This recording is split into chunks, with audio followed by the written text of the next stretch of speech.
तो भाई लोग, एनिमल एक ऐसी मूवी है जिसमें कि बाप और बेटे के रिलेशन पर फोकस तो किया गया है, लेकिन असल में बाप और बेटा मिलकर साथ में इस मूवी को नहीं देख सकते। वैसे तुम में से किस किस ने अपने पापा के साथ इस मूवी को देखा है? मेरी तो हिम्मत नहीं है भाई, लेकिन कुछ भी कहो यार, मूवी तो बवाल है अगर तुमने इसको अकेले में देखा तो चलो ज्यादा टाइम वेस्ट ना करते हुए आते हैं सीधा टॉपिक पर। तो जैसा कि तुमने टाइटल और थंबनेल में देख ही लिया होगा, आज के इस वीडियो में मैं एक्सप्लेन करने वाला हूँ एनिमल की एंडिंग प्लस उसके पोस्ट क्रेडिट सीन को, और वो भी एकदम डिटेल में। और हाँ, मैं आगे तुम्हें ये भी बताऊंगा कि एनिमल के पार्ट 2 में हमें क्या क्या देखने को मिल सकता है। अब आई होप कि इस वीडियो को तुम एंड तक देखोगे। और चलो इस वीडियो को स्टार्ट करते बिना किसी देरी के।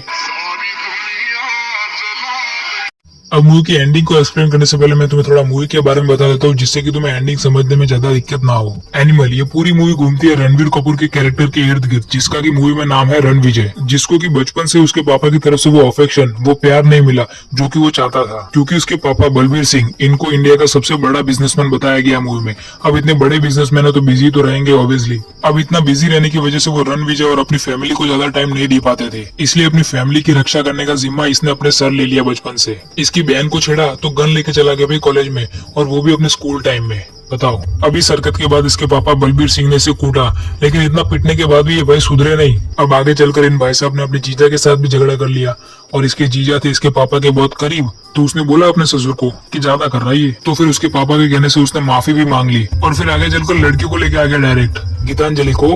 अब यहाँ पर एक आम टिपिकल फादर क्या करता, मना कर देता, लेकिन ये भाई उठ के चले गए। और फिर रणविजय ने भी रश्मिका मंदाना यानी कि गीतांजलि के साथ शादी कर ली और चला गया अमेरिका। लेकिन फिर उसे एक दिन पता चला कि उसके पिता बलबीर सिंह को किसी ने गोली मार दी है। और फिर भाई सच बता रहा हूँ, अब यहाँ से शुरू होता है रणविजय का असली पागलपन उसके बाप के लिए। और फिर वो अपने पापा को प्रोटेक्ट करने के लिए अपने पिंड से अपने भाइयों को बुलाता है, और फिर उसी दौरान उसे पता चलता है कि जीजा ने तो थाली में छेद किया है, मतलब कि उसका जीजा उन लोगों से मिला हुआ है जिन्होंने कि बलबीर सिंह पर हमला करवाया था। और फिर रणविजय अपने जीजा को मार डालता है, और फिर रणविजय पर ही हमला होता है। और वहाँ पर हमें देखने को मिलता है दुनिया का सबसे अच्छा और सबसे सेटिस्फाई करने वाला फाइट सीन। मतलब कि क्या सीन था यार वो। अब इस फाइट सीन में वो एक बंदे को भी मार डालता है जिसने कि उस पर हमला किया था। अब ये कौन है वो तुम्हें आगे पता चलेगा। अब यहाँ से शुरू होती है मूवी की एंडिंग, और एंडिंग में जाकर बॉबी देओल की एंट्री होती है।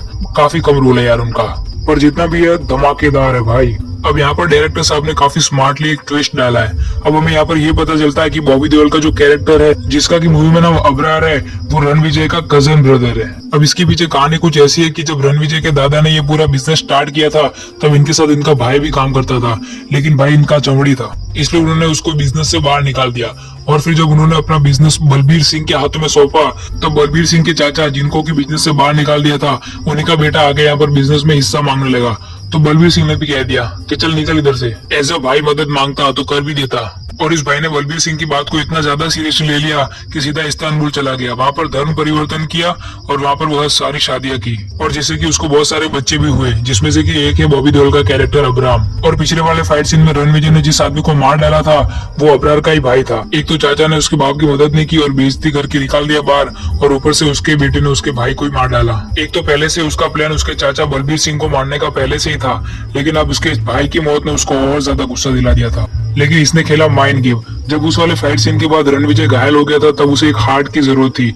उसने वो हार्ट प्रोवाइड कराया और उसकी भाई की गर्लफ्रेंड को भेजा उसके पास, और उसने विजय से झूठ बोला कि ये हार्ट उसके फियांसे का है। अभी अब्राम का दूसरा भाई कौन है जिसकी गर्लफ्रेंड को उसने विजय के पास भेजा है, वो हमें पता चलेगा आगे, हमें नहीं तुम्हें, पोस्ट क्रेडिट सीन के एक्सप्लेनेशन में। हाँ, तो चलो आगे बढ़ते हैं। लेकिन अपना विजय पहले से स्मार्ट है, उसे पहले से पता था कि इसको किसने भेजा और क्यों भेजा है। तो फिर वो जुआ से सारी सच्चाई उगलवा लेता है और पता कर लेता है कि अब्राम का क्या प्लान है। अब यहाँ पर तुम्हें पता है कि वो प्लान कैसे उगलवाता है भाई। तो प्लान जानने के बाद वो अब्राम को मार देता है, और फिर आगे हमें रणविजय और उसके पिता बलबीर सिंह के बीच में हमें काफी ज्यादा और एकदम हार्ट टचिंग इमोशनल सीन देखने को मिलता है। अब आगे बात करें गीतांजलि के कैरेक्टर की, तो गीतांजलि विजय को छोड़ के जा रही थी क्योंकि उसने इतना प्यार से इन्वेस्टिगेट किया था ना जोया को। लेकिन यहाँ पर मूवी एक और इमोशनल सीन हमारे मुंह पर ऐसे फेंक के मारती है, जो कि सीधा हार्ट पर लगता है। अब यहाँ पर विजय का बेटा भागते हुए आता है और उसे गले लगा लेता है, और तभी रश्मिका मंदाना का जो कैरेक्टर यानी कि गीतांजलि है, वो सब कुछ भूल जाती है। हैप्पी एंडिंग, सभी खुशी से रहेंगे। अब नहीं रहेंगे।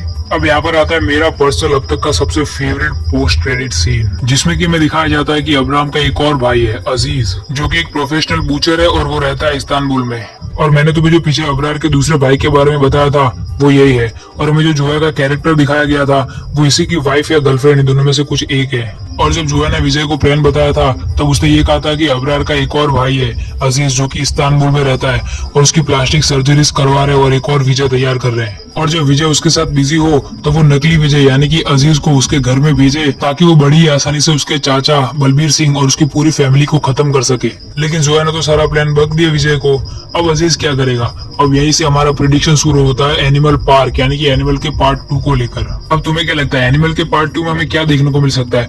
मुझे जहाँ तक लगता है कि एनिमल के पार्ट 2 में हमें कुछ ऐसी सिचुएशंस दिखाई जाएंगी कि जहाँ पर की जो नकली विजय यानी कि अजीज वो असली विजय की फैमिली में जाकर रहने लगेगा और वहाँ पर किसी को मार भी देगा, शायद उसकी मम्मी या फिर उसकी बहन, क्योंकि पापा को हाथ लगाया तो वो पहले ही काट डालेगा यार। अब ये तो रही मजाक की बात, लेकिन एनिमल के पार्ट 2 यानी कि एनिमल पार्क मूवी में एक इमोशनल सीन ये होगा कि वहाँ पर बलबीर सिंह की मौत हो जाएगी और बलबीर सिंह के मरने के बाद जो हमें रणविजय का असली रूप देखने को मिलेगा, एक असली एनिमल बाहर निकल कर आएगा उसके बाद। और फिर जब रणविजय जो धनाधन गुंडों को मारेगा, इतना ब्रूटल दिखा सकते हैं ना यार कि मैं क्या ही बताऊं। और कॉमेडी की बात करें तो वो पार्ट 1 में चड्डी को लेकर कॉमेडी दिखा सकते हैं, तो फिर यहाँ पर तो पूरा नकली विजय आने वाला है उनके घर में। तो अब सोचो किस टाइप की कॉमेडी देखने को मिलेगी हमें, ब्लैक कॉमेडी भाई, या फिर कह लो अडल्ट कॉमेडी। और फिर लास्ट यानी कि फाइनल बैटल देखने को मिलेगा हमें रणवीर सिंह वर्सेस रणवीर सिंह, क्योंकि भले ही विजय और अजीज का कैरेक्टर अलग अलग हो लेकिन उसको निभा तो सिर्फ रणवीर सिंह ही रहे ना।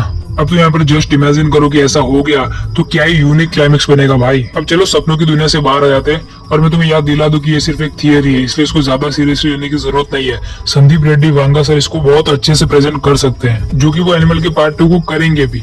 तो चलो अब इस वीडियो को यहीं पर खत्म करते हैं। अब वीडियो तुम्हें कैसा लगा ये मुझे कमेंट्स में लिख के बताओ, और अगर ये वीडियो तुम्हें पसंद आया तो लाइक मार दो इस वीडियो को, और कहीं से भी नया आ गया तो चैनल को सब्सक्राइब भी कर लेना।